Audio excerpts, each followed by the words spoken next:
Welcome to Live at Rose Center. My name is Sally Roberts, and I'm the event coordinator. This evening, we have very special guests, Reno Harrell and his good friend, Eli Laughrun, and I'm very excited to bring them both in just a few moments. But before I do, I just want to say thank you, first of all, for believing in the arts and believing in your community that's living right here around you. I noticed that the majority of our zip codes tonight is of our surrounding Hamlin County areas, so thank you so much for choosing to be here on your Saturday evening, so thank you. Last but not least, bring you Michael and Eli.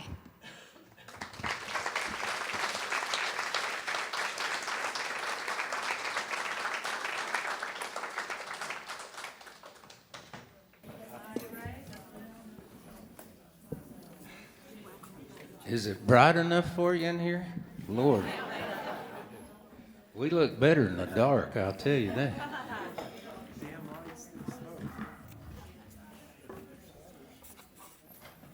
Look at y'all.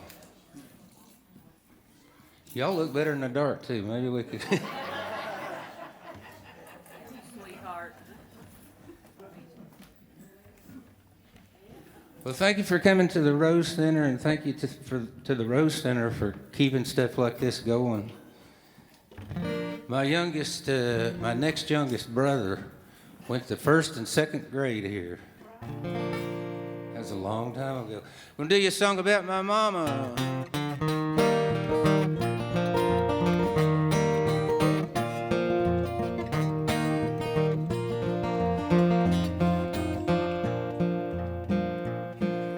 Mama had a clothespin between her teeth. She was looking for the corner of a twin bed sheet. A whole week's laundry on the line when she heard the doorbell chime. It was the Avon lady, Leanne Brewer, bringing Mama's Avon order to her. Had lipstick and a little perfume, then coffee in the living room. It made Mama's day, little things like that. All it took was a Tupperware bowl on a Rubbermaid placemat. She'd drive to the Woolworth 5 and dime just to ride the escalator, and kept a half a gallon of peach ice cream in our old Kelvinator.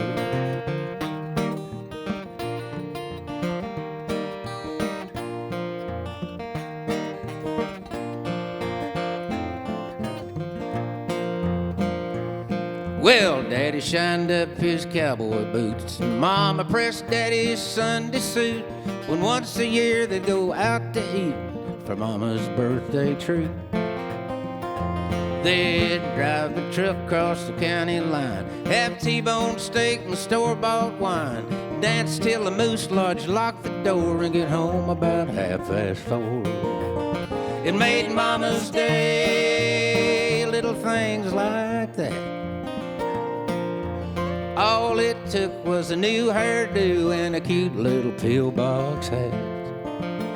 She'd drive to the Woolworth 5 and dime just to ride the escalator, and kept a half a gallon of peach ice cream in our old Kelvinator.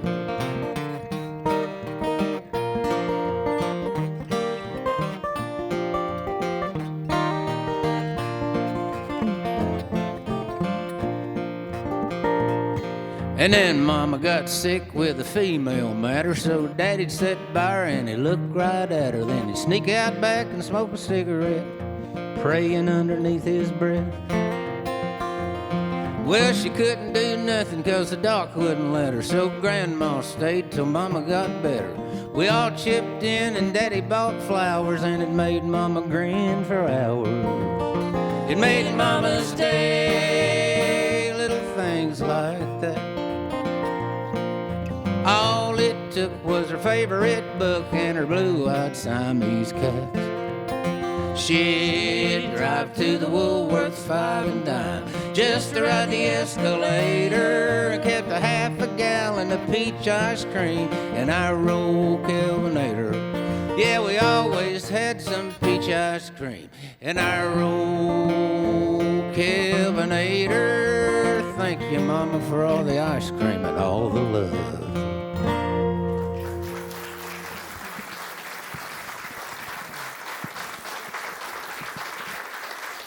Thank you all very much. Let me introduce my sidekick to you first off. This is Eli. Hi, guys. Eli Laughrun. I'd tell you how to spell it, but if I told you how to spell it, you wouldn't be able to pronounce it again. So we'll just leave it at Eli for now. I'll give you just a quick little description of how I got here.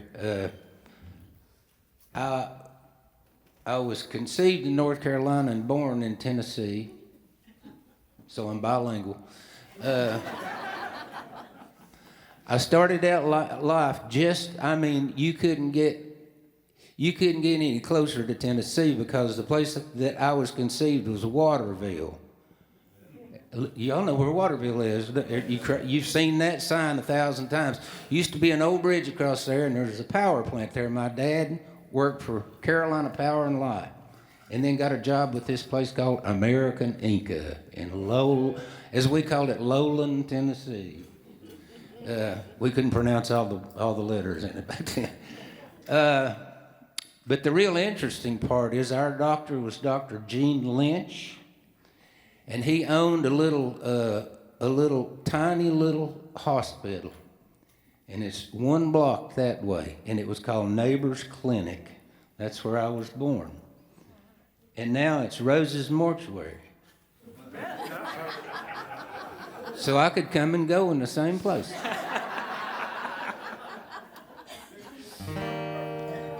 I wrote a song about the three people that influenced me the most and got me sort of to where I am today.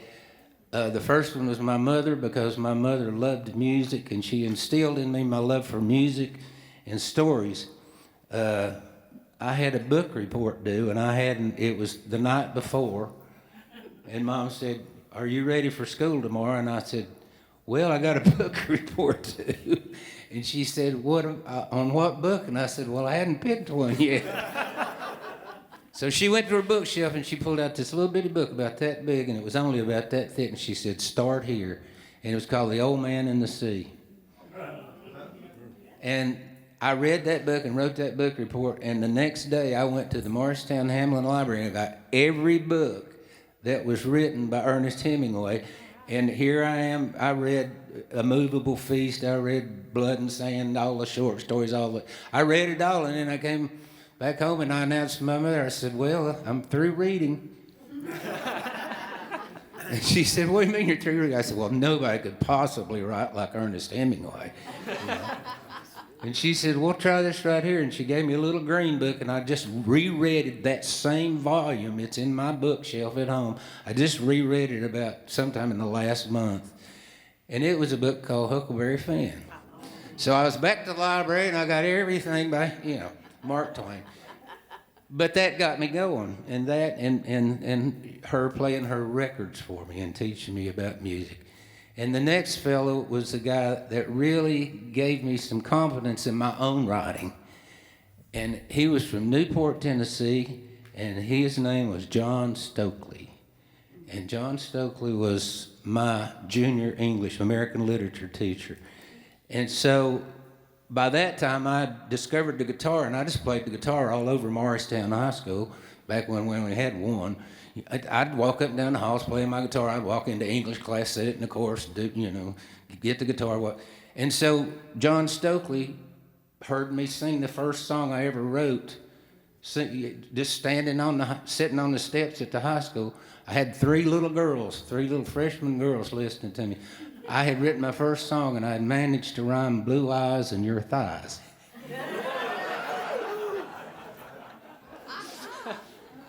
And John Stokely said, "You know what?" He said, "There were some interesting things going on there." I thought they were interesting too. He said, "I tell you what I'll do." He said, "If you'll write me an original song every week, and on Friday before I go home, bring it to my classroom and perform it for me without notes, I'll raise you one whole grade every 6 weeks you do that." And I said, "You mean I could be making D's?" John Stokely. Thank God for great teachers. There's one right back there, and there's one, and they're all over. And the third one is she's here with us tonight too. She's sitting out there. When I met her 30-some years ago, I had left Nashville, Tennessee. I tried to be a songwriter down there. Left with my tail between my legs, moved to Charlotte, North Carolina, put the guitar under the bed, and it stayed there 2 years. I never opened the case again. I was through. I'd tried everything. I'd played in folk trios, I'd played in country bands, I'd done all that. But, you know, every time I'd try to play one of my songs, they'd say, play something we like. Which meant play something that's in that jukebox sitting right beside you there, wherever bar I was playing in, right? Well, I was writing new songs, and anyway, I met this girl, and she heard me sing one of my songs, and she said, you got any more songs like that? And I said, about 1,000. Why? She said, why aren't you singing your songs for people that want to hear your songs? I said, I tried it for my whole life. Nobody wants to hear me sing my songs. She said, well, if I found you places to play where people would listen to you sing your songs, would you go? And I laughed at her, and I said, yeah, I'd go everywhere that you found that for me.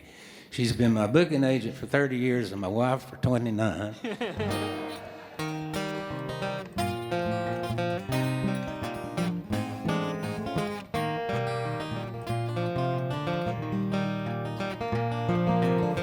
I had my railback flashlight. I had Huckleberry Finn. And I was reading underneath the covers about the time my mama walked in. And I knew I was in for trouble. I knew I'd have to pay the price. Then she said, son, show me what you're reading. And when she left my room, she turned on my light. Here's to the ones who show us how it's done, 'cause they don't see the world in black and white. Here's to the ones who aren't afraid to let us run and let our imaginations take flight. Here's to the ones who shine the light.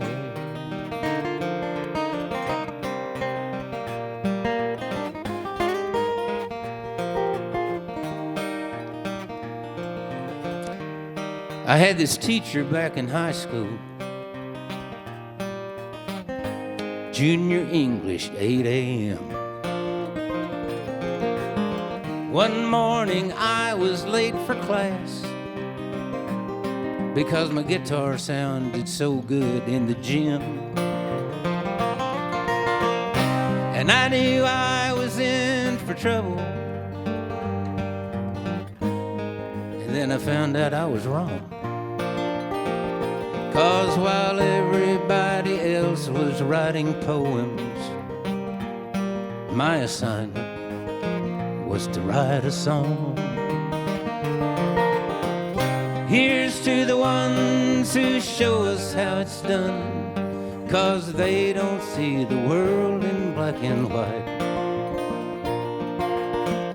Here's to the ones who aren't afraid to let us run and let our imaginations take flight. Here's to the ones who shine the light.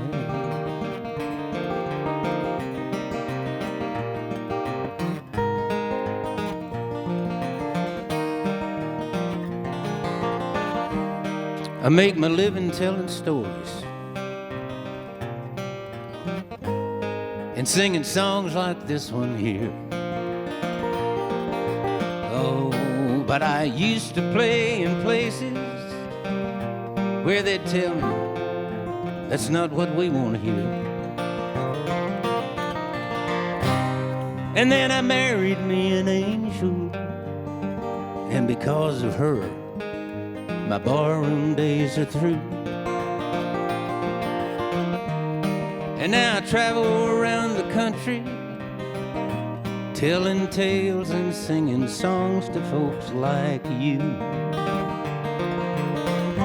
Here's to the ones who show us how it's done, 'cause they don't see the world in black and white. Here's to the ones who aren't afraid to let us run and let our imaginations take flight. Here's to the ones who shine the light, and I see several here tonight.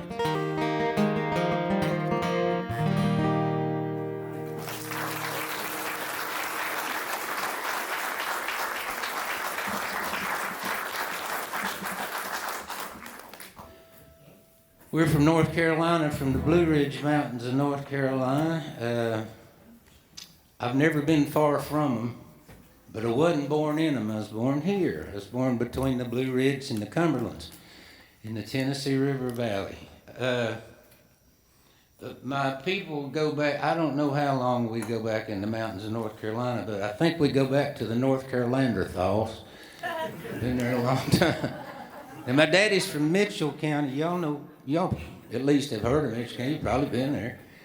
But if I'm in California and I tell people my daddy's from Mitchell County, North Carolina, they don't know where that is. So I say, you probably heard of Mount Mitchell, tallest mountain east of the Rockies. And they go, oh yeah, now we know what you're talking about. And I go, no you don't, that ain't Mitchell County. They just happen to have the same name. But I tell people my mama's from Buncombe County, North Carolina, and everybody in America knows where Buncombe County is when they find out that that's where Asheville is. Because all their kids live there now. Now, my mother lived in Morristown, Tennessee, 40 years, I guess. There's a plaque in the First Christian Church in the nursery with my mother's name on it, because she used to run the nursery for years at the First Christian Church. But it was never home. I never heard my mother say Tennessee was home, because she was a North Carolina girl. And she was one of 7 children, very close family, 7 children. They were all boys except for 6. They're still with us. There we go. Now, y'all remember before I-40, not that there's one anymore, but you remember when there was an I-40? You remember before there was an I-40?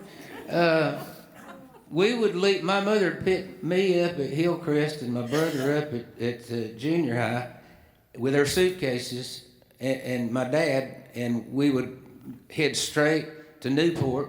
And when we got to Newport, we'd go to Del Rio.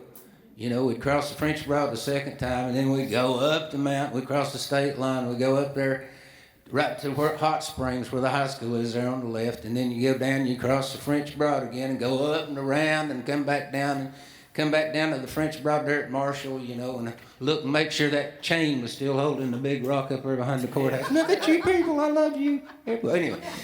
And then we'd follow the French Broad up to Asheville. We'd cross the French Broad the last time. We'd go out there where my mom is from, a place in the west end of the county called the Milk Sick Cove.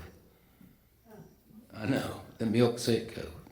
I asked Mom one time, I said, why in the world do you think anybody would name a place something like the Milk Sick Cove? And Mama looked at me and winked and said, I don't know, maybe there are a lot of lactose intolerant people here at one time. But all her brothers and sisters, her one brother and her sisters and all her brothers-in-laws, all of my aunts and uncles and cousins lived within 3 miles of one another. So, they were all, every 2 weeks we would do that trip. And it was a family reunion. We would have a picnic in the yard. We would get Mama and all her brothers and sisters together and take a picture. We've got thousands of pictures of those 7 people standing together, you know, because that was home. We were going home. When we would get out of school, Mom would take me and my older brother straight to the train depot down here and put us on the train, the Southern Railroad, going to Asheville, and tell the conductor, make sure these boys get off in Asheville, somebody will be there to pick them up. And there always would be, and we'd just spend our summers over there, because all my cousins were like brothers and sisters, they were like siblings, and my aunts and uncles were all like parents. And the biggest holiday of the year, of course, was Christmas. Now, none of us were wealthy because we worked for American Inca, you know. And anyway, So we would draw names. Some of you might have been from families big enough you drew names. And we did that for many, many years. Even after everybody got married and moved off, we'd still get together. But our deal was, whoever's name you drew, you buy them a present, you know. Probably at McCrory's 5 and Dime on Main Street down here or something, you know. And you'd put that in a Kaz Walker shopping bag. And then you'd put one of your mama's old dish towels on top of it. You didn't wrap it. You could use, you know, that bow that had 200 pieces of Scotch tape on the bottom, where, you know, bows that were older than we were, you know. Anyway, and you'd bring all that with you, and we'd meet at Aunt Asley's house or whoever was hosting, you know, Christmas that year. And then we'd sit down in the living room floor, all us cousins, and we'd say, all right, who got Patsy's name? And somebody would raise their hand. They'd say, all right, Patsy, you go in grandmother's room, shut the door, and then we would sit there, and whoever had her name would wrap the present and start telling funny stories about her. And then we'd just pass it around, you know. And then it would go to the next person. Well, as I say, we did that for years. Well, about 30 years ago, I was a lost soul because I was between wives. And I didn't know how to act. I didn't know what to do. I didn't know where my driver's license was. I didn't know what bills were due. It was a terrible time in my life. And I'd been on the road out playing, you know, and I came in and I had a little apartment in Charlotte. And then it was Christmas Eve, and I was going to go up to meet my cousins up in Buncombe County, and we were going to have Christmas and tell stories on each other. It was going to be wonderful. And I had my cousin Joanne's name, and I was all excited. And I was sitting there having a little suitcase, you know, I'd changed my dirty clothes from my new clothes in my suitcase. I was ready to go, had my guitar and all that ready. And I was sitting there, and it was about 10:30 or 11 o'clock at night, and I kept thinking, I'm forgetting something. What am I forgetting? And then it occurred to me, I forgot to buy a present for my cousin Joanne. And I thought, I wonder what she would like from 7-Eleven. And then I just had this epiphany. And what it was, I had remembered reading in the Charlotte Observer that a miracle had occurred in the next town over in Gastonia, North Carolina. And that miracle was 30 years ago that they had constructed this building there that they called a super Walmart. And it stayed open 24 hours a day.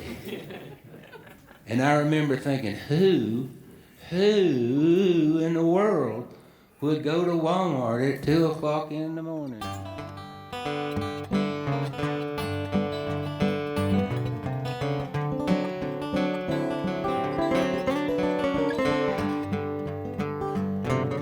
Yoga pants stretched and holy, purple hairdos, holy moly. People shopping in their bathrobes, pierced in places that ain't their earlobes. Swipe that card, scan that barcode, late night Walmart shopper. Snotty noses, soggy diapers, wipe them kids with handy wipers. Buy 'em junk food, feed 'em candy, there's McDonald's, ain't that handy. One lane open, well ain't that dandy. One night Walmart shopper.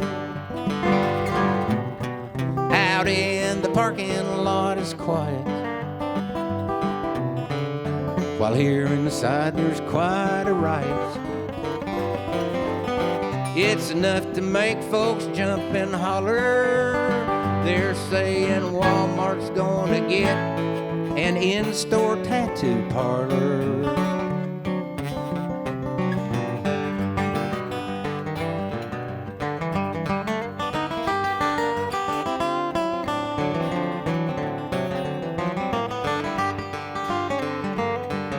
Screaming kids and screaming mothers, couples dressed like one another. Shopping carts full of Cheetos, giant Cokes and ranch Doritos, turkey, jerky, cheese burritos, late night Walmart shopper. Drag a back chair back by the TVs. They're running Old Duck Dynasty. Once we hit the checkout, don't forget that we need to pick your grandma up a pack cigarette.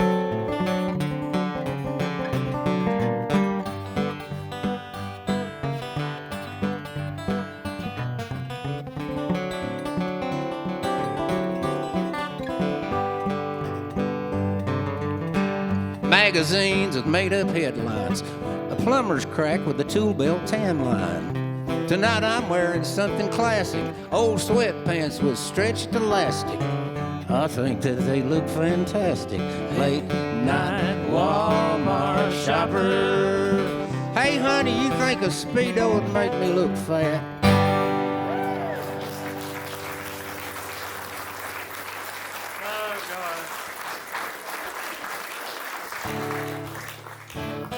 I started traveling with bands when I was, I think 14. I got my first Martin guitar from Lynn Sheely's. My dad looked at my report card at the dinner table one night, looked at my mother and said, "We got to get Michael a better guitar." So they went up and Mr. Carlisle sold my daddy a 1963 D21 Martin guitar that I still have and still play to this day. Anyway, I tried out for this folk trio, and they were the hottest thing in this part of the state, and right when folk music was still very popular. Peter, Paul, and Mary were really big. They were playing them on the radio and all that. It was called the Green Mountain Trio, and it was Charlie Vaughn and David Carlson and Charlie Carlisle, Mr. Carlisle's son from the music store. Well, they graduated high school, and they were working a lot. They were playing a lot of fraternity parties and stuff like that. And Charlie Carlisle decided, well, his parents decided, you're going to go to college. So they had auditions for a third member. And I had just learned to do that kind of picking I was just doing. I think I was 14, maybe going on 15, something like that. And they had auditions, and I tried out, and guys came from East Tennessee State and all over to try out because they were the workingest folk trio. They were on television. They were on both channels there. They were on Johnson City. They were on WLS or WLOS in Asheville. They were playing everywhere. They had an agent out of Knoxville that was working with them. Anyway, I tried out, and at the end of it, I went up and talked to David, and I said, "What'd you think?" He said, "We really like what you do. You can play guitar better than any of the rest of them." And one was a tenor singer, one was a baritone singer, and I was a lead singer, and it worked out. We just blended well because we had the same accent because we're from the same town, so our vowel sounds were the same. That's, we all said yuns the same way, Anyway, but David said, but I don't believe that it's going to work out. And I said, why not? And he said, well, your parents, you're only 14 years old. Your parents wouldn't let you travel like we have to travel. And I thought, what can I do to make this work? And I thought, well, they're musicians. Food.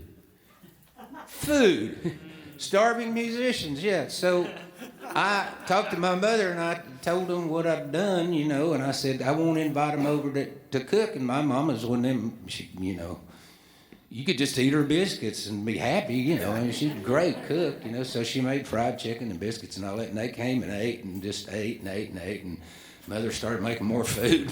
Anyway, so at the end of it, we went in the living room and had a chat with my mom and dad and them, and by the end of the chat, my father just gave me to those two boys. I moved out, and we traveled all the time. We played fraternity parties, and the thing that made us so popular was in 1948, there was a guy who recorded 2 albums, and they were called Volume 1 and Volume 2. His name was Oscar Brand, and the name of those 2 songs were Bawdy Songs and Backroom Ballads. We were popular with fraternity boys. But we did a lot of other stuff. And then I did that for a while, and I played in country bands, and I played in bluegrass bands, and wherever I could play for the rest of my life. And then I had my own band started in 2005 when I made my first record. My second record went to number 16 on the Americana charts nationwide. The third record went to number 11 in the nation. All of a sudden, I could play in California because they were playing my records. So we got us a tour bus, and we traveled, and finally one night I said, if you got a ticket, not that I'm comparing myself, I said, if you bought a ticket to see John Prine and he didn't have a band, would you care? And she said, no. And I said, why are we traveling around with all this, buying all this bus fuel and feeding these boys and all that stuff? So we got rid of the band and I started just doing solos. And I did that for 20-some years until I got this boy right here. And I'll tell you about him later.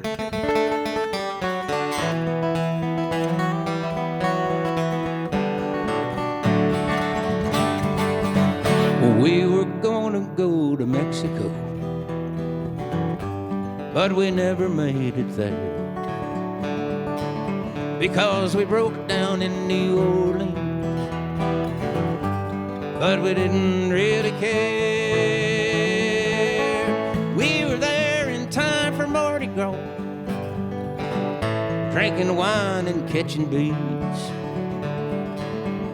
walking down along the levee top with some girls from Port Louis. And we might have had a better time, but I can't remember when. I guess we're both the rambling kind. I hope it never ends.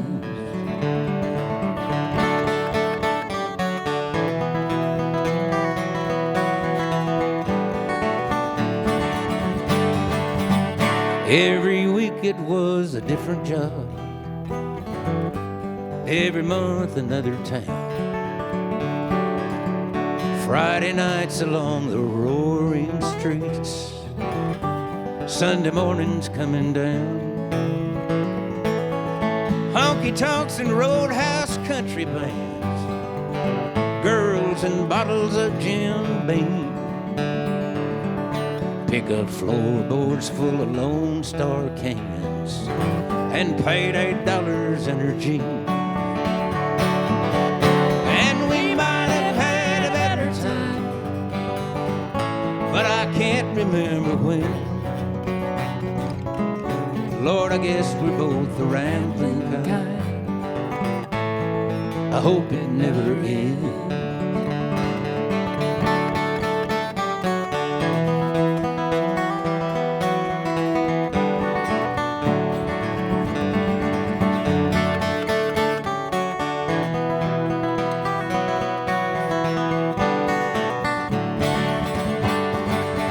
Now days roll by like some old railroad cars. Summers spin like roulette wheels. I who'd have thought we'd ever get this far, still around for the next deal. I guess we ought to let the wheels cool down. We could probably stand to sit a while, but there's still another 1,000 towns, still another 1,000,000 miles. And we might have a better time somewhere around the bend. Lord, I guess we're both the rambling kind, and I hope it never ends. Yeah, we might have a better time somewhere around the bend. Lord, I guess we're both the rambling kind. I hope it never ends.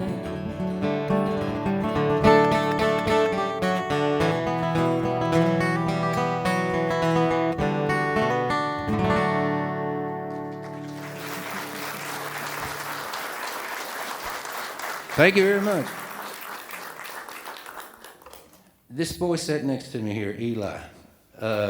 I met him, what were you, 13? 12? 12? 11 or 12?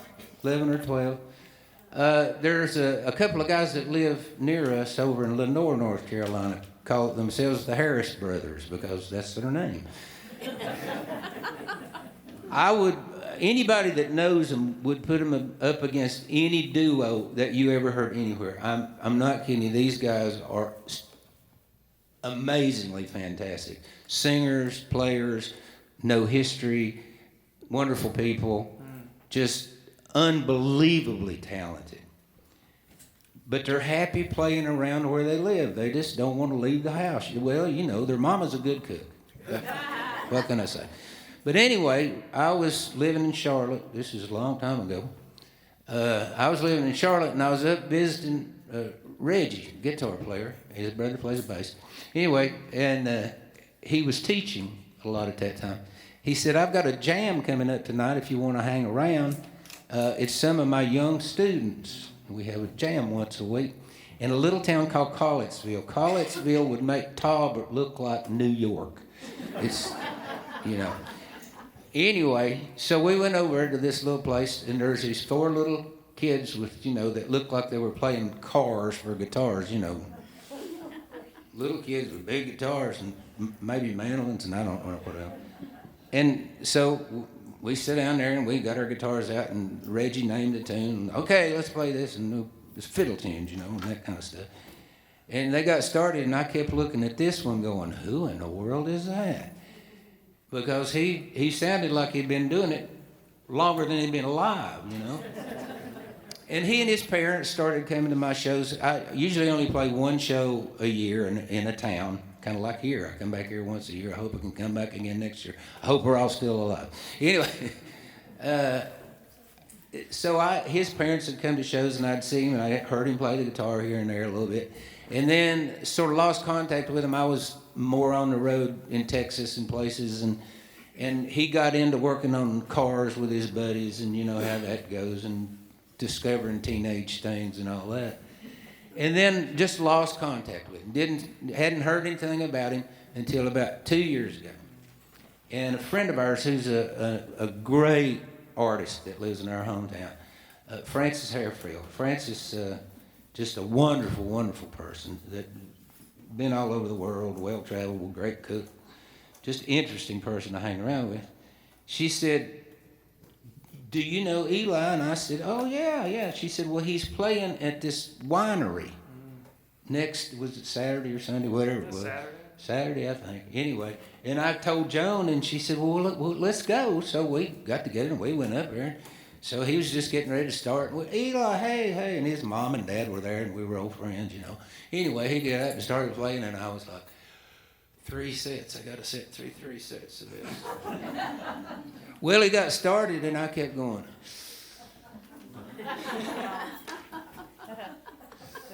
Huh? And his dad came up and wanted to visit with me, and I just kept doing this to his dad. Just put my hand over his mouth. I said, we can talk later. And I listened to the whole thing, and so at the end I said, man, you ought to come to my studio and let's get together and jam some. So after about the 2nd time we did that, I said, how you feel about playing a show with me? He said, I'd like to do that. And so so for the last 2 years, we've been doing as many shows together as I can bring him on. And the thing about it is, he started out as a Doc Watson fan. Not that there's anything wrong with that. But somewhere in the interim, he had become a Tommy Emmanuel fan. How many of you know who Tommy Emmanuel is? Yeah, well. So he started writing his own songs, his own tunes. And so he was up in my studio, and we were going over a show that we were going to do somewhere. And I said, have you written anything new? And he said, well, I got this piece here I just wrote. And he played it for me, and I was just blown away by it. I thought it's wonderful. He said, well, I don't have a name for it yet. He said, what would you call it? And I said, I don't know. Off the top of my head, I told him, you ought to call it Falling Off the Roof. I don't know where I come up with these things. So, ladies and gentlemen, you and I, let's enjoy listening to Eli Laughrun play Falling Off the Roof. He and I co-wrote it. I wrote the title. He did everything. This is our first piece together.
I did it.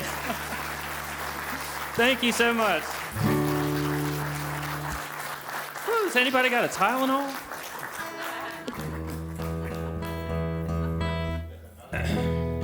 There are times I want to slam his hand in a car door, but Other times it's the piano lid. we're going to do a tune. My first wife,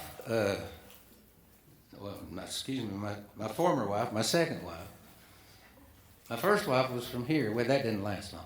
But my second wife and I were married 23 years, and we parted on amicable terms. We're still good friends. I talk to her at least once a month on the phone. But she and I discovered sailing.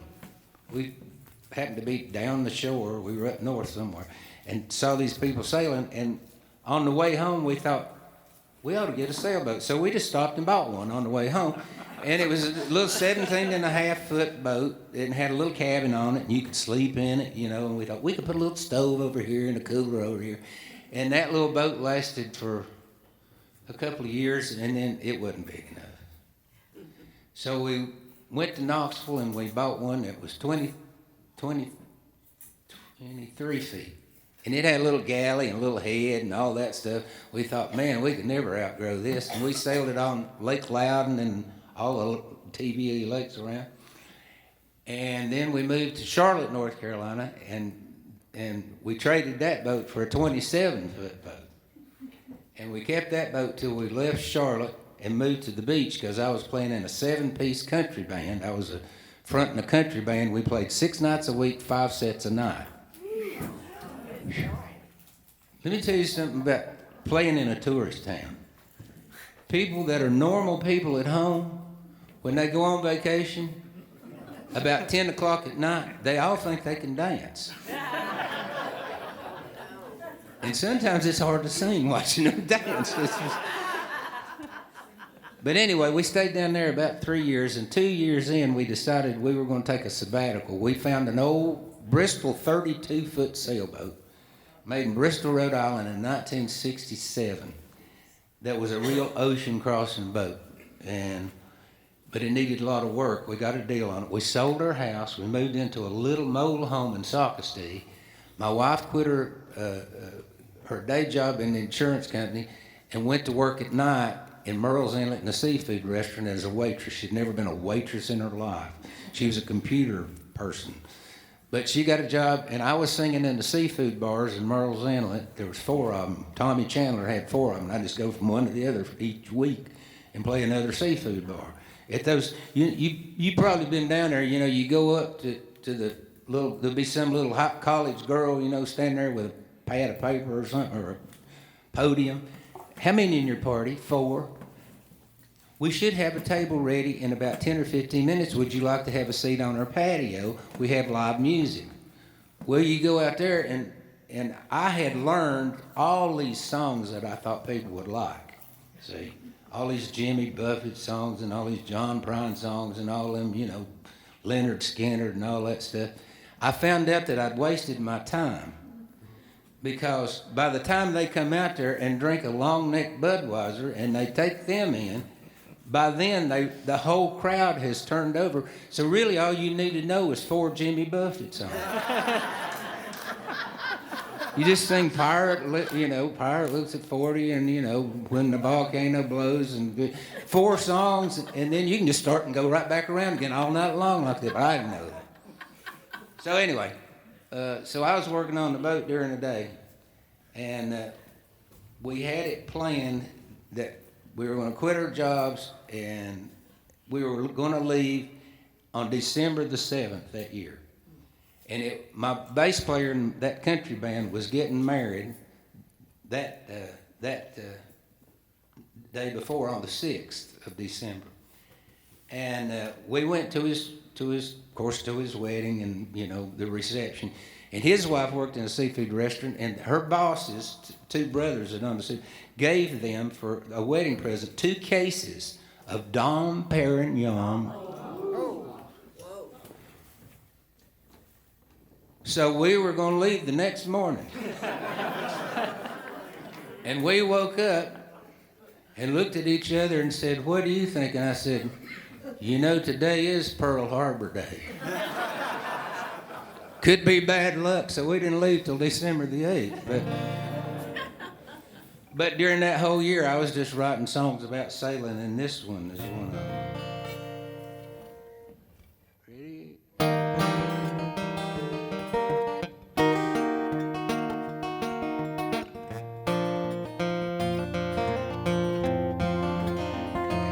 Give me water, let it flow. Give me wind and let it blow. And a boat so I can go to the island.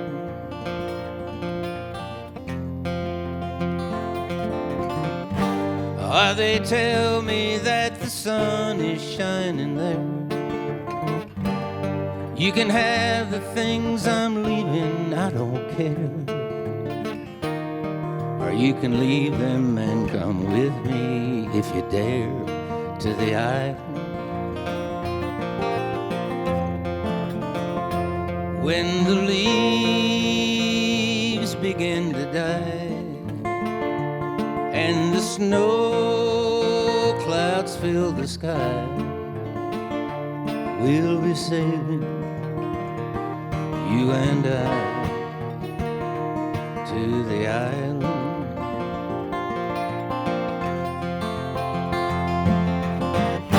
So cast the stern line off and I'll haul up the sails. I feel just like a man who's been released from jail. Tell the landlord just to forward all our mail to the island.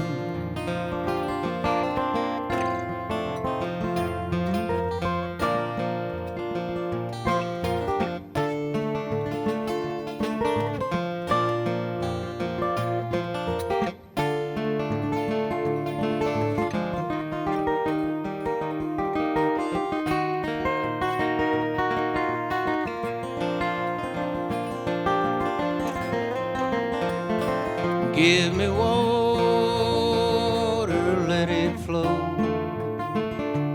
Give me wind and let it blow. And a boat so I can go to the island.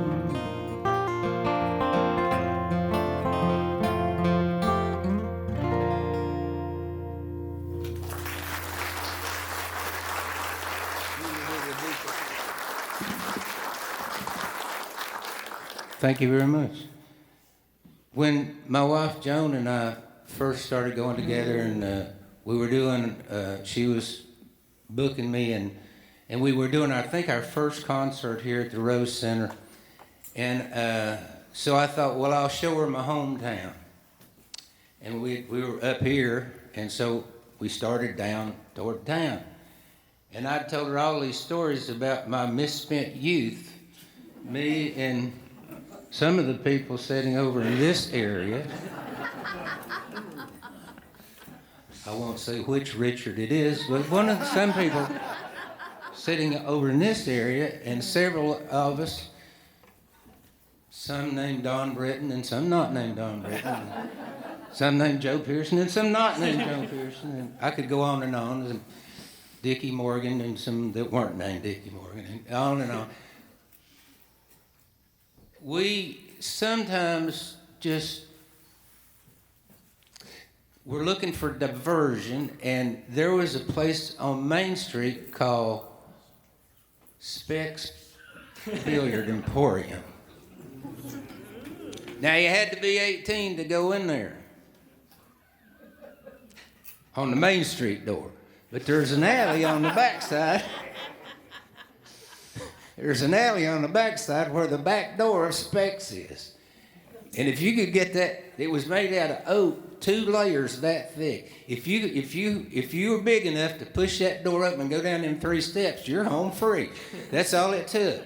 So we had pushed that door up a few times, hadn't we? Anyway. So I had told Joan stories about doing that. And I said, let me show you. And I took her down where the old post office was and down the alley, you know. I said, take a picture of me here by the back door. So she took a picture of me. And I said, now let's go around the front and I'll show you, you know. And I hadn't been down Main Street in 100 years. I hadn't been in this town in a long time. I just come visit my brother, and he lives in White Pine and going somewhere else. Anyway, we walked around the front. There's no justice, folks. It was a ballet school.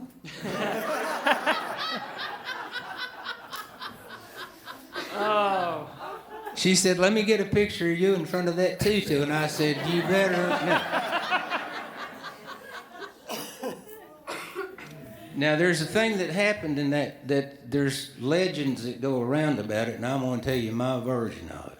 I was playing with the Green Mountain Trio, and we had played a fraternity party at UT. And we were coming home. We lived in David Causon's house. When my parents gave me to David, that became our band house. So we were coming home in our tour bus from Rossacker Volkswagen. Had a Volkswagen bus, and somehow Charlie Vaughn was able to sleep in that. Have you ever tried to sleep in a Volkswagen bus? It's like trying to sleep in an air conditioning duct. It's just anyway, Charlie could do it. So David's driving, and he's about asleep. I'm over here poaching him, trying to keep him awake. And we get stopped. We're going that way on Main Street. We get stopped right there at the intersection. Bank of Commerce is right here, right there on the corner. And just past that is the entrance to Specs. It's about 3 o'clock Sunday morning, and there's all these nice cars parked up and down Main Street, and the lights are on in Specs Billiard Emporium. And I'm like, what in the world is going on? Otherwise, I would have thought maybe George just got drunk and forgot to turn the lights out when he left. But there's all these cars parked there. And I told David, I said, what do you reckon's going on? He said, I don't care. You know, he only lived about a quarter mile up the road. And I said, let me out, I'll just walk home. Well, I knew better than to go through the front door. You know, Sunday morning's probably locked. So I just went up Hill Avenue up there to that alley, you know, right beside the post office. And I looked, and the back door was standing open. It's summertime. That back door was standing open. And the light was just flooding across the gravel there, you know, in the old alley. So I sneaked down there, and I looked around the corner. Well, there's 3 steep concrete steps that went down that wouldn't have met code in Russia, you know. So there was a pool tables were set this way into Specs like that. So the 2 snooker tables are here, and then just the regular pool tables, and the last 2 keno tables were up at the front, right where the snack bar was. And the old boy that ran the place was called George, and he was the rack, and he wore the rack around his neck, and he had a Birkin Hodges Lumber Company nail apron with dollar bills on this side and change on this side. And he brushed his teeth every 3rd Wednesday. Anyway, so I just got down where I could see better, and I could see right that middle pool table there, right in the middle. A guy that I had no idea who he was getting ready to break a rack of balls, and George was standing there behind him, and one of the most prominent lawyers, who shall remain unnamed throughout the story, was standing there, and they both had suits, but their jackets off. Now, on the left side, going down through here, there was a platform that was filled with old theater seats from when they had remodeled the Princess Theater. Old theater seats. And sitting in those theater seats were 3 other lawyers. One of them, the partner of this guy standing here with a cue stick, watching the young boy get ready to break the balls. Sitting next to him were 2 more lawyers, and then sitting next to them was the president of the bank, the Commerce Bank. There was an empty seat, and the sheriff of Hamlin County was sitting in the next seat, and sitting next to him was the sheriff of Cock County. I love you people. I'm preaching to the choir. Although I've gotten that same reaction in Arizona when I say Cock County. Well, the boy breaks the balls, and 2 strike balls fall, so they're playing 8 ball. You know what? Y'all know how 8 ball works. You got them, if you get the high balls, the strike balls, you got to shoot all them and then 8-ball last. If you got so he had gotten the high balls. And before the last ball fell in he was chalking his cue and walking around to where he knew that the cue ball was going to stop. And he just laid the pool cue down and snapped, and there went another one, and he was chalking the cue, moving. He never stopped walking and shooting until all the number of balls were gone. And then he just took his cue stick and tapped the pocket across from where he was sitting and double banked the dadgum 8-ball into that hole, and then just started unscrewing his cue stick. Well, I had snuck down, and I was sitting in that last seat back there next to the bathroom, next to the door, in the dark, watching this. Well, that old boy just took his cue stick apart and put it in an old ragged cue stick case and zipped it up and looked at that lawyer, and the lawyer went and reached over and got his jacket and reached on the inside pocket and pulled out a white envelope and just counted in it, and then just shook his head and laid it all down on the table. And the top one was a $100 bill, and I have to assume they all were. It was a stack about that thick. Well, this young boy, 18, 20 years old, that had just won that game, walked over and just fanned those bills out just like a dealer in Las Vegas. Just fanned those bills out and looked at them, and looked at that lawyer and said, "You're short." He said, "Yeah, I'll have to write you a check for the rest of it." And that boy said, "No, the deal we made was that we shoot for cash." And the lawyer said, "That's all the cash I got. I'll have to write you a check." Well, I look, and the sheriff from Cobb County leans over and says something to the sheriff of Hamlin County. And the sheriff of Hamlin County goes, he leans across the empty chair where the banker's sitting for the Commerce Bank and says, and whispers something in his ear, and the banker goes. And then the banker gets up and he walks over to the lawyer, and he whispers in his ear, and the lawyer goes. So then the lawyer, the banker, and the sheriff of Hamlin County walk to the front. George follows them, unlocks the door, and they leave, and he locks the door back. Well, then the talking starts. All them guys sitting there just, you know what, and me sitting back there going.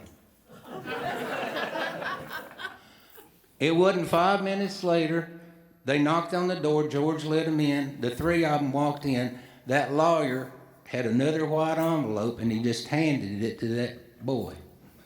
And he opened it up and thumbed through it like that, nodded his head, picked them hundreds up off the table, stuck it in that envelope, stuck it in his jacket pocket, and him and the sheriff of Cobb County walked out the front door, and George locked the door behind him.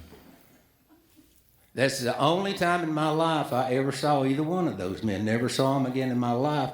I thought, this is my chance to get the hell out of here, because this is not the best place for a 15-year-old folk singer to be at this hour of the morning. So I left. But you can bet you that at 9 o'clock on Monday morning that summer, that next Monday morning, guess who was standing at the back door of Specs when George unlocked it? He unlocked the door and looked up and saw me, and he said, "I thought you might be here." He'd seen me back there, see? Well, I followed him up to the snack stand, and he got like last week's chili pot out of the little refrigerator and put it on the hot plate and turned it on. Was dumping a pack of hot dogs in a pot of water. And I said, "Who in the world was that?" He said, "They call him the Detroit Kid." I said, "How much money do you reckon he took out of here?" He said, "I don't know, but he could have stopped at the Cadillac dealer on the way home." I carried that story around for years and years and years and years and years, and I kept thinking there's something wrong with that, because I was like, that boy, there's no way that boy is from Detroit. There's no way, because when he said we agreed to play for cash, just the way that everybody in these mountains says C-A-S-H. He didn't say cash, he said cash. And I thought, that's a dadgum hillbilly from somewhere. So I made up a song about how in the world he got to be that good, that young. And the story's from his point of view to his mentor.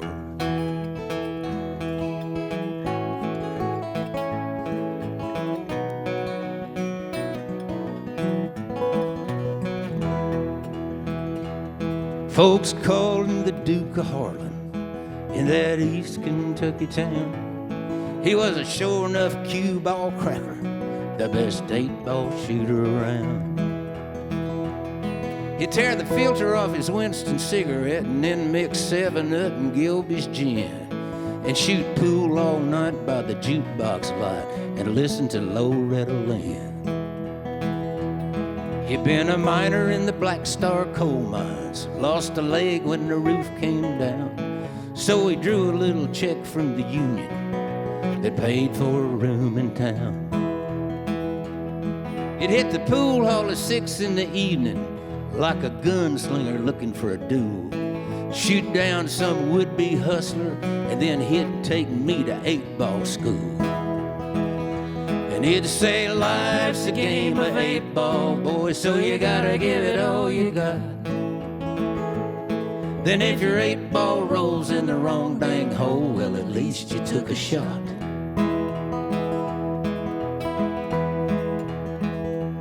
Then one night he said, that's all I got. So here's what you need to do. You need to go to Detroit City, where they shoot high-dollar pool. 'Cause if you want to make a living with a cue-stick, boy, well, it's time to get down to it. And shooting Detroit pool will be a mighty hard school, but 1,000 games might do it.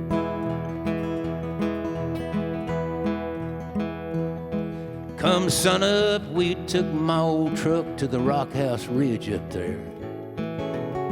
Sat around with the windows down and breathed the mountain air. Then he handed me his cue-stick case, took a shot of Gilby's gin and said, may the infidel give Detroit hell. And then he winked at me and he grinned and he said, life's a game of 8-ball, boys, so you gotta give it all you got. Then if your 8-ball rolls in the wrong dang hole, well, at least you took a shot.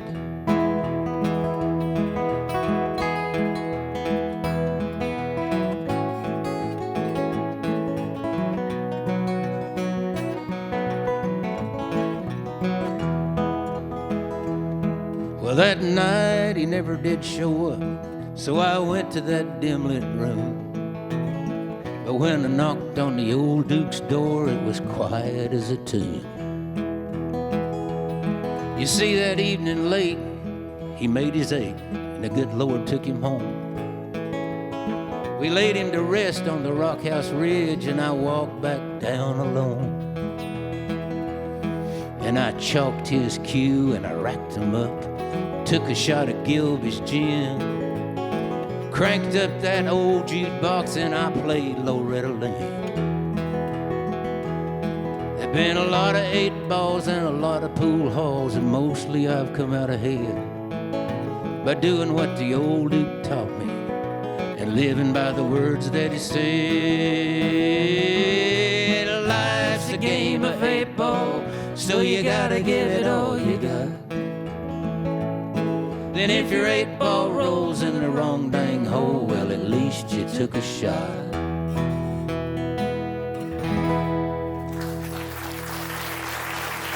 Thank you very much, the Duke of Harlan.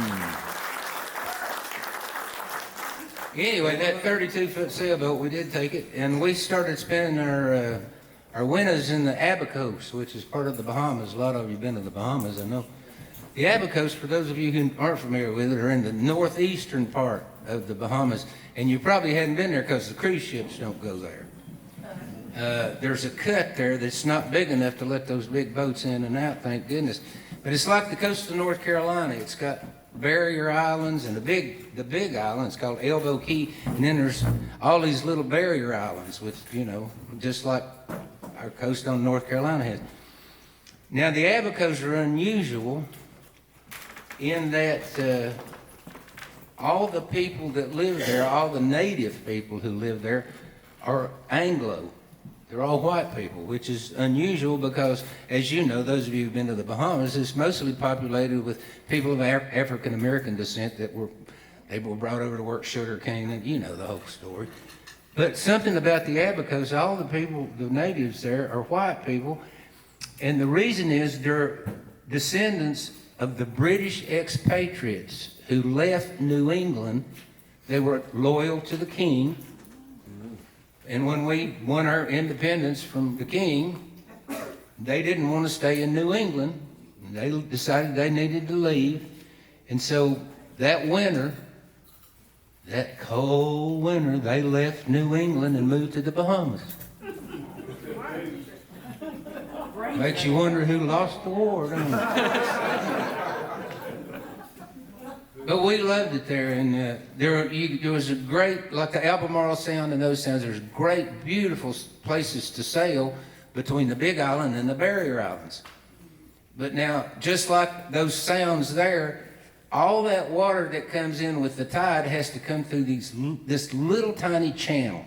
So it gets roaring when the tide's coming in, at high tide, coming in trying to fill up. And then when the tide's going out, it gets roaring coming the other way. So if you're coming to the Abacos on a boat, then what you need to do is know what the tide's going to be. Because you don't want to try to run that inlet at high tide or low tide. So everybody pays attention to that.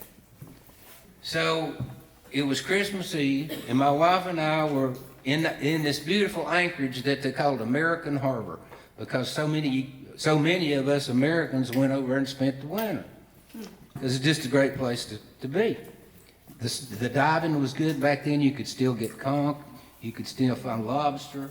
The fishing was great. The people were wonderful. It was wonderful. So it was Christmas Eve, and we had spent Christmas with a couple from France that we'd met.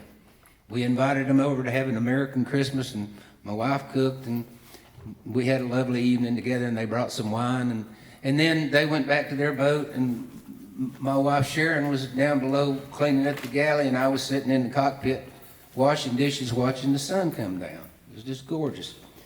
And see, all you have to do is put the right woman in charge. Thank you, baby. None of us would be here without this lady right here.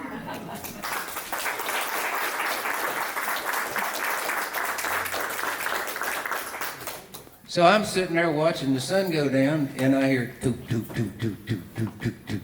A little one-lung, 8-horsepower maybe diesel engine going toot, toot, toot, toot, toot. And I thought, who in the world would be coming through at this hour? It's getting dark. And I grabbed my tide chart and looked at it, and the tide was just starting to come in roaring. And whoever this old boy was, he had just made it. I mean just. Because each side of that cut is big old boulders. They're hard as Chinese arithmetic. You don't want to run into them. Well, I saw his mast coming around toward the opening end of the anchorage there. And as he went by, he was in the prettiest little 30-foot wooden cutter I think I'd ever seen. Little 2-head sail. And he's pulling his dinghy behind him on about a 30-foot painter, standing there at the tiller, looking at the far end of the anchorage down there, finding a spot to spend the night. Well, as it went by me, I stood up and said, "You made it!" And he looked at me and went. And as he went by, I was just admiring that little boat, and I looked at the transom as he went by, and it said air shaft. And I thought, air shaft, that's a funny name for a sailboat. And I was trying to think, I wonder what that means. And the only thing I could come up with is, you know, up in the mountains of Kentucky where they mine coal up there over in those mountains that's got coal, that coal all pretty much runs straight into all the strata in those mountains is pretty much flat. They just built in layers. It's how mountaintop removal works. You just cut the top off the mountain and there's just a field of coal, just rake it up. But if it's down further in the mountain, what you do is you don't have to go down like this, you just go straight in. Those mining cars at 28 inches high, go into the side of that mountain and you just start cutting coal and leaving columns, making rooms of coal. But the further back you go in that mountain getting coal, the harder it is to get air to the miners. So here's the mountain, and here's the mine shaft coming in. What you do is you just go up here on the hill and drill you a 30-inch core drill. Drill a 30-inch hole right down to the mine, and now you can circulate air. And the further back they go, you just cut another one down to there. And I thought, nah, there ain't no coal miner on a sailboat in the Bahamas. And so as he passed on, headed down toward the end of the anchorage, I thought, And I reached in the companionway, got my binoculars, and I looked at his home port. He didn't have any numbers across his bow. Like if you've got a boat on the lake, you got the registration numbers. He didn't have any numbers on his bow. That meant that he had to be federally registered with the United States. That meant that he had to be from navigable water. And I'm thinking, let me look. And I looked, and his home port was Ashland, Kentucky. And then it occurred to me, well, heck, Ashland, Kentucky's on the Ohio River. That's navigable water, because the Ohio River, right down beyond Paducah, Kentucky, runs into the Mississippi. Just hang a left, go down, out through New Orleans and out down the Delta that way, go down to the end of Florida, hang a left, and you're in the Bahamas, you know? And I thought, I'll be doggone, a coal miner on a sailboat. I said, I got to go talk to that old boy tomorrow. Because on the back end of my boat, it said Friendsville, Tennessee, on the Tennessee River, which goes to Paducah, Kentucky, which goes into the Ohio River. And my boat was federally documented. So the next morning, Christmas morning, my wife had made a little cake, and there was a good slab of it left, and I wrapped it up.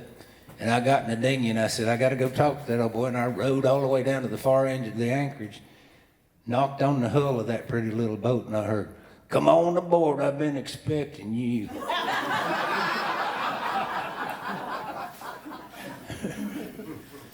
So I climbed aboard, tied my dinghy off, and sat down in that pretty little cockpit, and this old cracked mug about that thick came up the companionway filled with coal tar. Had to be. So I took it now. Well, I'll be awake till Easter now. But he climbed out, and this grizzly old feller, you know, with black just worn into his skin. And sure enough, he'd been a coal miner. And we talked, and he told me his story, and I carried it around for a few years, and finally I decided, I better write that. So I told it from the point of view of his son.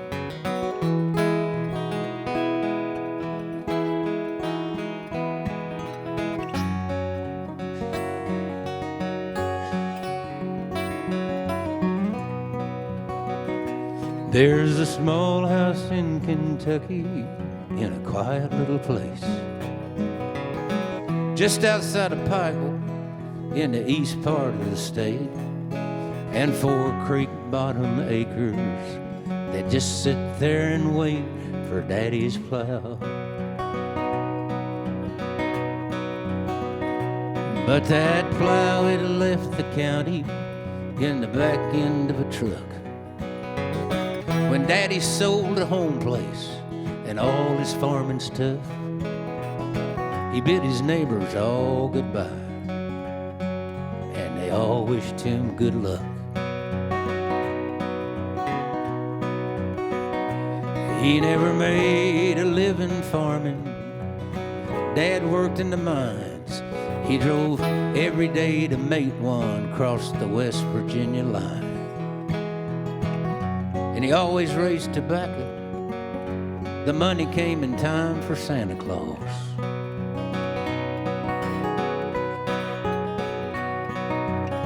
Well, Daddy hated coal dust, and he made himself a vow that one day he'd give up digging below and above ground. Well, that day finally came.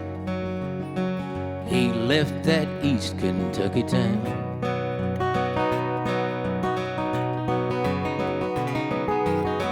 Daddy built the sailboat from the timber off our land. It took him 20-some-odd years, made every piece by hand. And then he trucked it down to Norfolk, put it in the sea. And now that East Kentucky miner's gone to where there ain't no dust to breathe.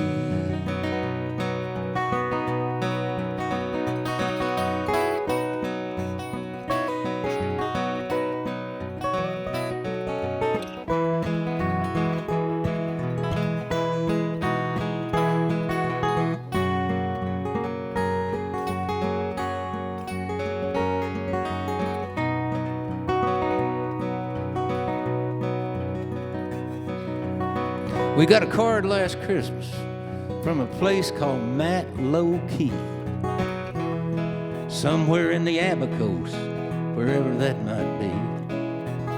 Said he was headed for St. Petersburg on the Baltic Sea. I think that's Russia. Well, I don't know when we'll see him, but if we never do, I'm just glad that he lived long enough to see his dream come true. He taught us that hard work pays off, and that dreams can pay off too.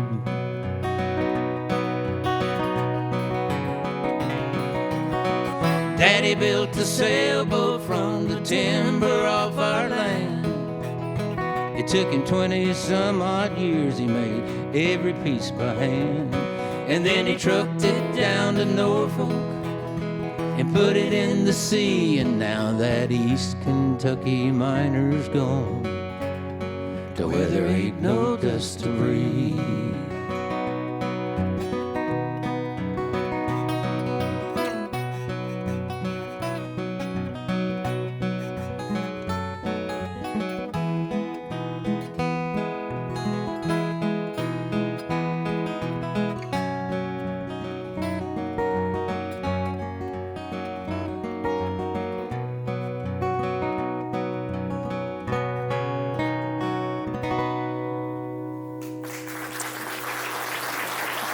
Thank you very much.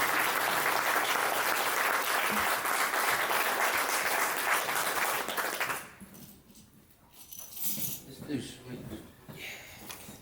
Any of you like sweet stuff in here? Then this is our song.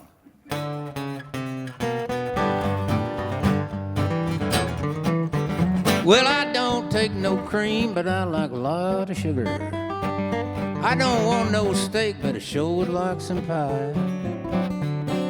Toast and jam, candied yams, watermelon. Excuse me, ma'am, that piece of chocolate cake just caught my eye. Sweet, sweet, sweet, forget the veggies, keep the meat. Honey dip me, olive mode me, chocolate chip till you explode me. I like them lemon drops, Reese's cups, jelly roll and 7-Up. Ask me what I like to eat.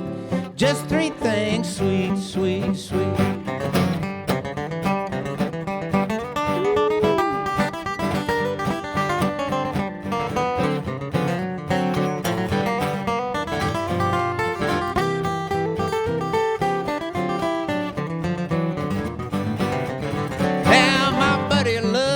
That Texas chili, thanks the habanero peppers heaven sent. Why, the guy even tried Tabasco sauce on pumpkin pie. Only pepper that I like is peppermint. Sweet, sweet, sweet, forget the veggies, keep the meat. Honey dip me, olive mold me, chocolate chip till you explode me. I like them lemon drops, Reese's cups, jelly roll, and 7-Up. Ask me what I like to eat. Just 3 things, sweet, sweet, sweet.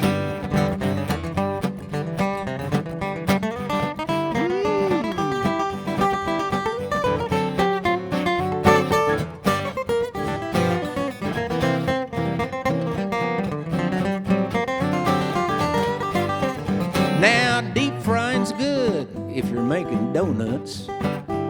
Iron skillet's good for good old peach fried pies. Sounds crazy, don't it? But I don't want it unless you put some ice cream on it. There ought to be a law against calling pizza pie. Sweet, sweet, sweet, forget the veggies, keep the meat. Honey dip me, olive mode me, chocolate chip till you explode me. I like them lemon drops, Reese's cups, jelly roll and 7-Up. Ask me what I like to eat. Just 3 things, sweet, sweet, sweet. Ask me what I like to eat. Just 3 things, sweet, sweet, sweet.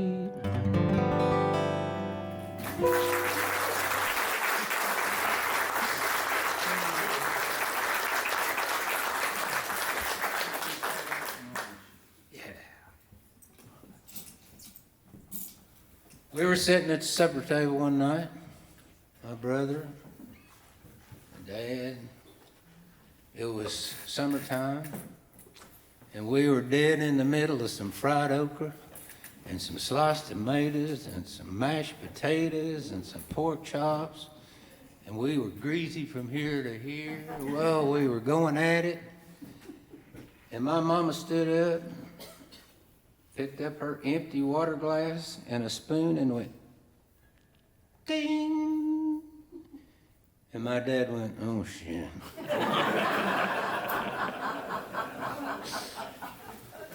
So we all looked at Mama, and she said, I have an announcement to make. And I said, what is it, Mama? And she said, I've decided that I'm gonna buy myself a car. And my dad looked at her and said, what? She said, I've decided I'm gonna buy myself a car. My dad said, we already have a car. She said, you have a car. He said, well, what kind of car were you talking about buying? She said, it's called a Chevrolet Corvair. She said, yeah, unsafe at any speed. It's called a Chevrolet Corvair, and I've already found it. It's a little used car, and I'm gonna go buy it. He said, wait a minute, that's a Chevrolet. And she said, that's right. He said, well, you can't buy that car. She said, why not? He said, we're a Ford family. She said, well, we're going to be bilingual now. She said, as a matter of fact, I thought after supper we'd go down there and I'd go ahead and get it. She said, it belongs to the boy that fixes flat tires and washes cars at the Sunset Shale. So we got in the car after supper, and my dad drove us down there. And they had just remodeled the Sunset Shale. They had repainted it. Now, y'all remember the old Shell stations? They were a real nice cream color, you know, beige, cream color light. And the accent colors were real bright yellow and real bright red. Red as those cups back there. Well, evidently, when they'd painted the gas station and had some paint left over, the boy decided he'd paint the car. And he had painted that car beige, and it had 2 red doors and a yellow top. Couldn't miss it. Well, we pulled up there, and of course, my brother Eddie and I, we went flying down there, and we were looking in the windows at that car. Had floor shifter in it. Bucket seats. We were like, ooh, this is so cool. Now, the seats were covered in floral bath towels held on with safety pins. And I looked at that and I said, look at that, Mama, it's got flowers on the seats. And she said, I know, that's got to go. Floral has no place in an automobile.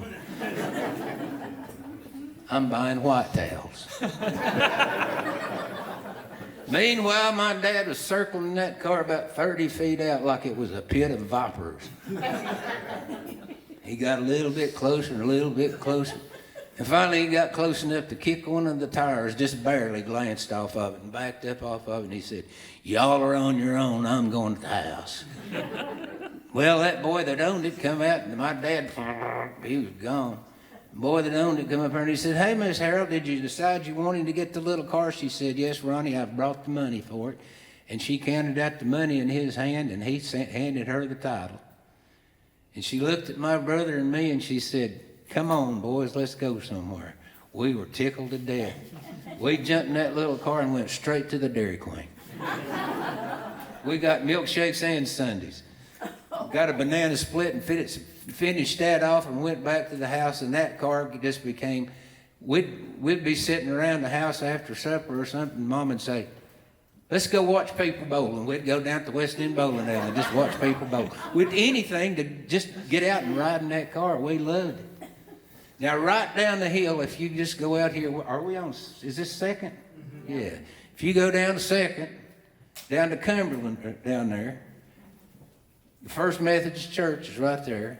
And there used to be an A&P grocery store right on this, preaching to the choir. This is wonderful. I don't even have to tell the rest of this story. I'll just tell you all know all the places. Well, when the A&P built a new store, the Methodist Church got that, and Troop 91 Boy Scouts got that building. We had that whole building was our scout place. The back room where they stored all the stuff, big high ceilings, we had basketball back there, and there was enough offices and rooms around that each patrol had their own room. It was great. Oh, it was wonderful. Now, my brother was Troop 91, and I was in Troop 91 when I got old enough to be in the Boy Scouts.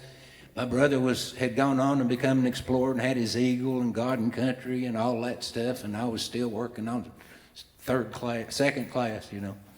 Anyway, we'd just anywhere to take us for a ride. Well, it was Scout night, summertime, June. My Scout night, Mama was taking me to Scout meeting down there at the Scout Hall. Well, right across the street from that, right on that corner, y'all remember there used to be a little gas station there called the Bilo, B-I-L-O. And that's where Mama bought all her gas. So she said, I better fill up while I'm here, and we were early for Scout meeting. And she come in, ding, ding, ding, ding. And sometimes, you know, she'd feel so happy about doing that, she'd back up and run over it 3 or 4 times. Ding, ding, ding, ding, ding, ding. And the little old boy that was a gas jockey come out the door, and he knew her, of course. And he walked over, and Mama had the window down. It's summertime. He said, "Fill her up, Miss Harrell." She said, "Yeah, both ends." Because that car had the motor in the back and the gas tank in the front. It held 10 gallons of gas in the front and a quart of motor oil in the back, and that was the ratio it ran on. 1 quart of oil would last you 10 gallons of gas. And everywhere we went, there was a cloud of blue smoke followed that car. And I remember being in church one Sunday morning, and somebody stopped and said, "Miss Harrell, does the county pay you to kill mosquitoes?" I mean, you couldn't miss that car, you know. And anyway, we were standing there, we got out of the car to cool off. There was a drink machine over there at that little shack where the boys stayed. And she said, "Summertime, the peach knee-highs are out." Remember when peach knee-highs, you could get grape or orange knee-highs. But when summertime came, they started making peach knee-highs. You could only get them in the summer. And they were our favorite drink. And she got in her pocketbook, got that little coin purse, and gave me a dime and another dime. And I walked over and I got the 2 peach knee-highs, and I opened them. I came over where Mama was standing. And as I did, there was a man standing on the corner right there. It's right down there. I could go down and put my feet where he was standing. And he was dressed like he had been sleeping in an old suit for weeks, unshaven. Back in the time when you didn't see homeless people like that, like you do now. First real person like that I had encountered. Broken shoestrings tied together, wingtip shoes that much too long.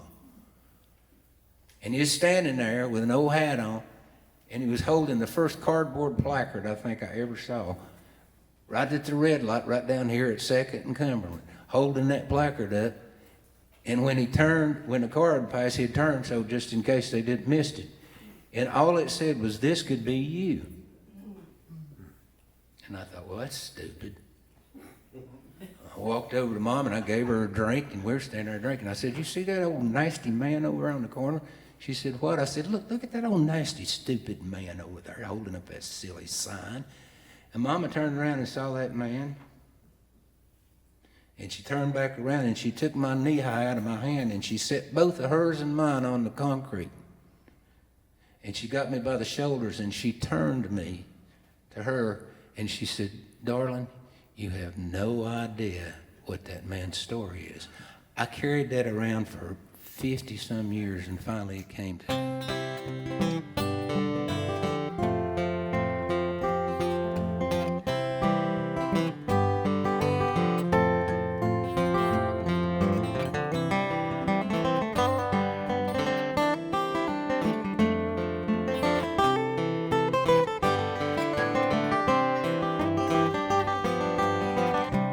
Salvation Army suit, Salvation Army shoes, standing by the Bible with a cardboard sign that read, someday this could be you in Salvation Army shoes. He split some firewood for my mama, for a plate of rice and beans. Asked me when her back was turned if we had any wine. I said, there's some under the sink. He said, boy, sure could use a drink. I ain't no bum, I ain't no pilgrim. I'm just a traveler on a road I didn't choose. Someday you may have to leave your family and your home. I hope you never do, or wear Salvation Army shoes. He sat there on the steps and drank a coffee cup of muscadine, pulled a picture of a family from a worn-out Ziploc bag and said, son, this once was mine. Shook his head and started crying. I ain't no bum, I ain't no pilgrim. I'm just a traveler on a road I didn't choose. Someday you may have to leave your family and your home. I hope you never do, or wear Salvation Army shoes.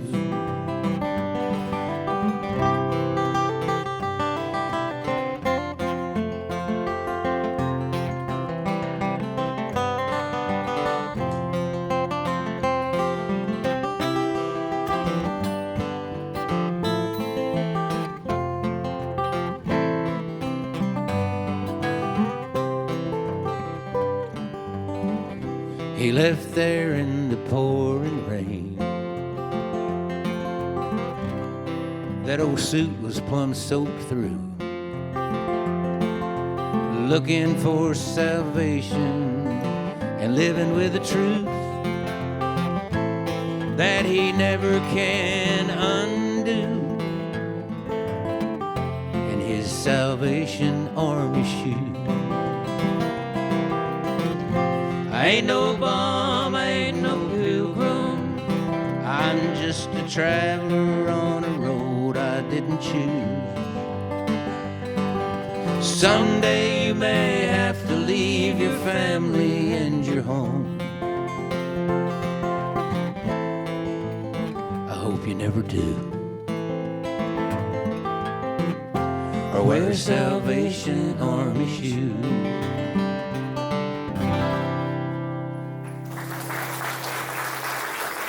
My family. Now let's do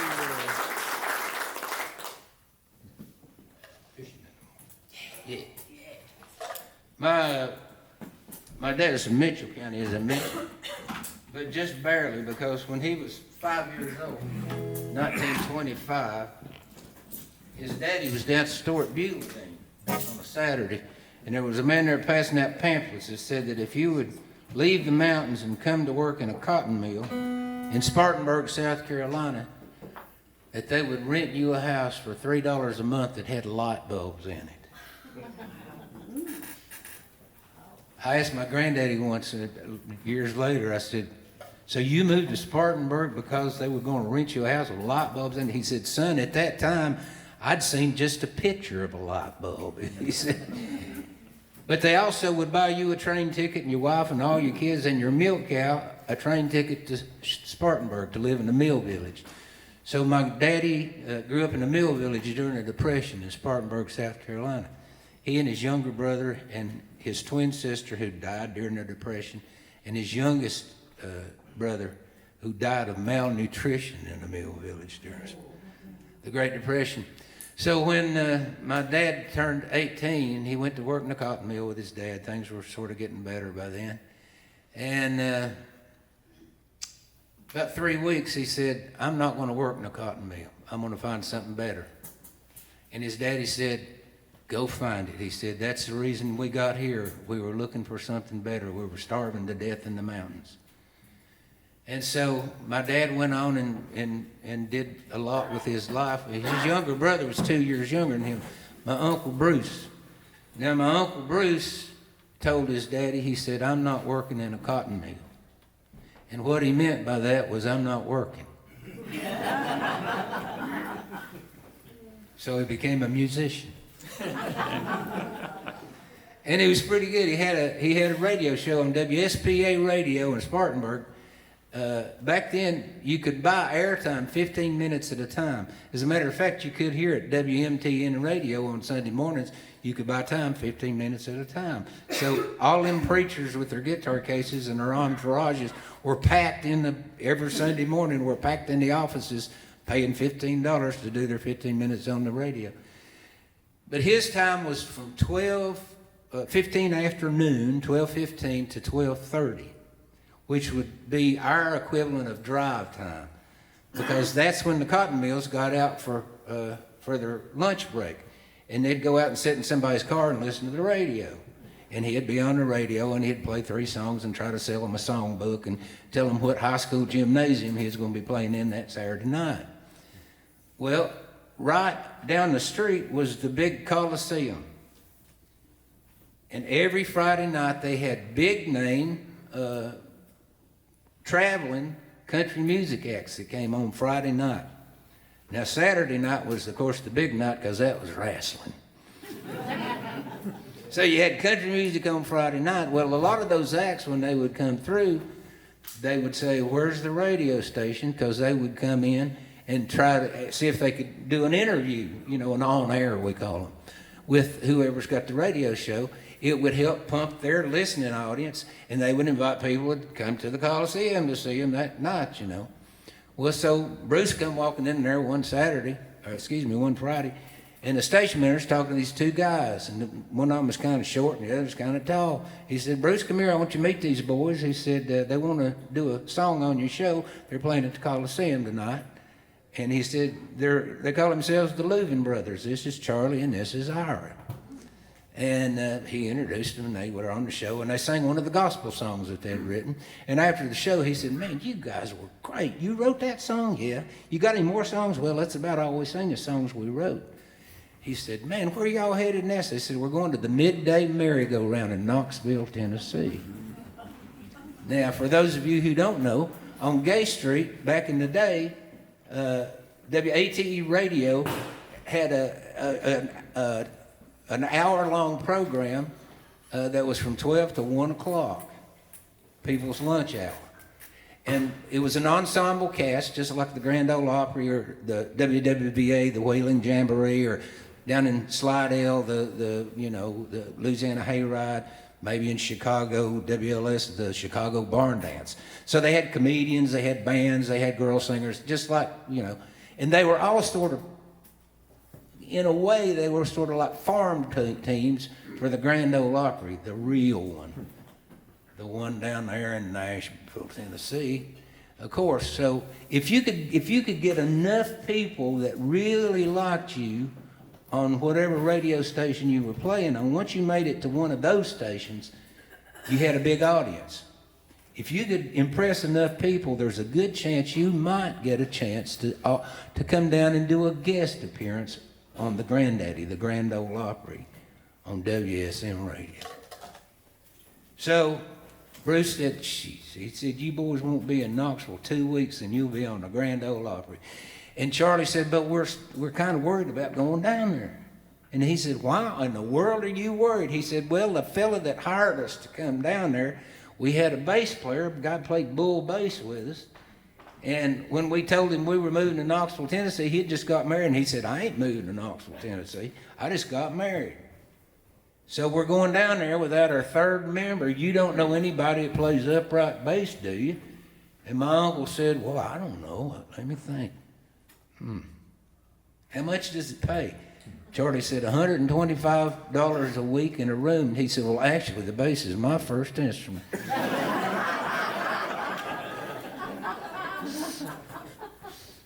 And of course, he had done 2 songs. He could play the guitar. They figured, well, he knows where the chord changes are. He must be able to play bass.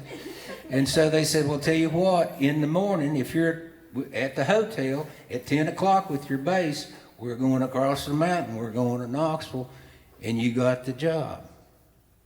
So that night, he went out and played wherever little grammar school he was playing or whatever it was. And about midnight, he come back to the mill village, walked up on this old boy's porch and knocked on the door.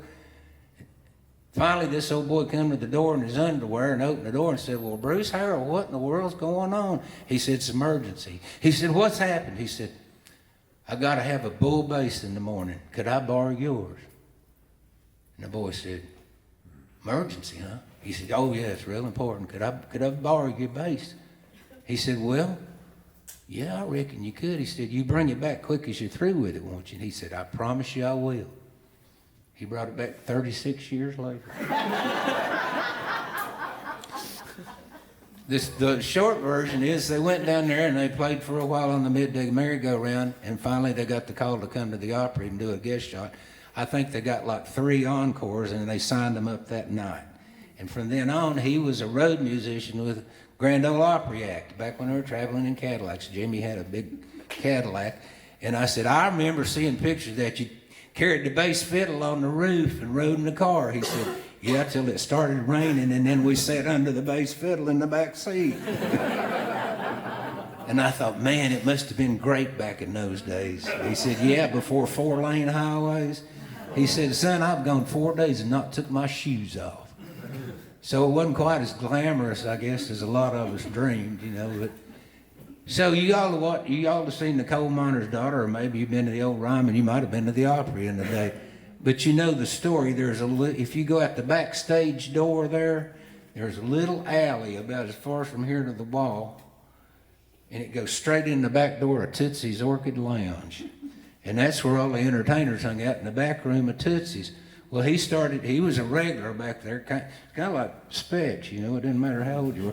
You go in the back door. Anyway, he started hanging back there and became good friends with an old boy from West Virginia called Little Jimmy Dickens, and he played with Little Jimmy for years. And then when he retired, he decided he was going to give up music altogether, and he was going to move to Jefferson City, Tennessee, and he did, because of the TVA lakes. He had heard about.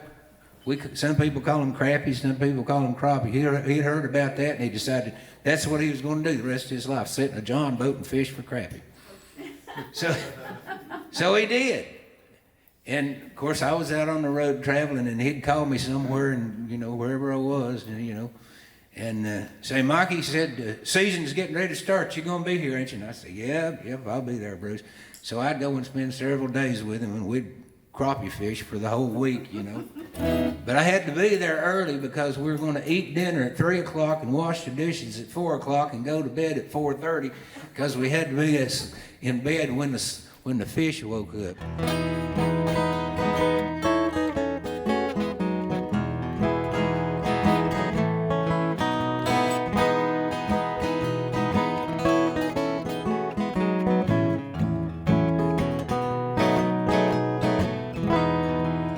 I'm going fishing in the morning, getting up before daylight, gonna go fishing in the morning, so it's time to say good night.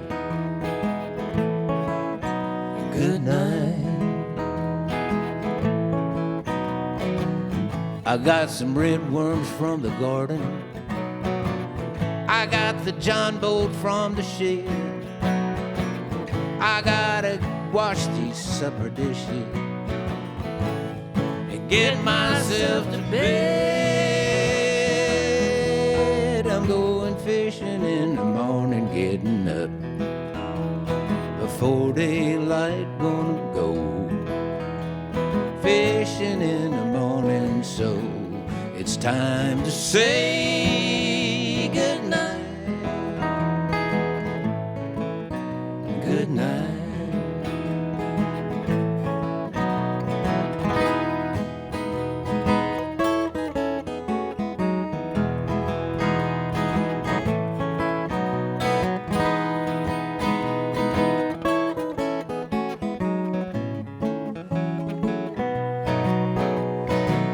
Can't fall asleep out on the water. Might miss some crappie on the line. So hold your mouth right and watch that bobber. Pretty soon you'll smell them crappie frying. I got my skillet greased and ready. I got my favorite fishing pole. I gotta get my 40 winks in before I get down to that old fishing hole. I'm going fishing in the morning, getting up before daylight, gonna go fishing in the morning, so it's time to say good night. Good night.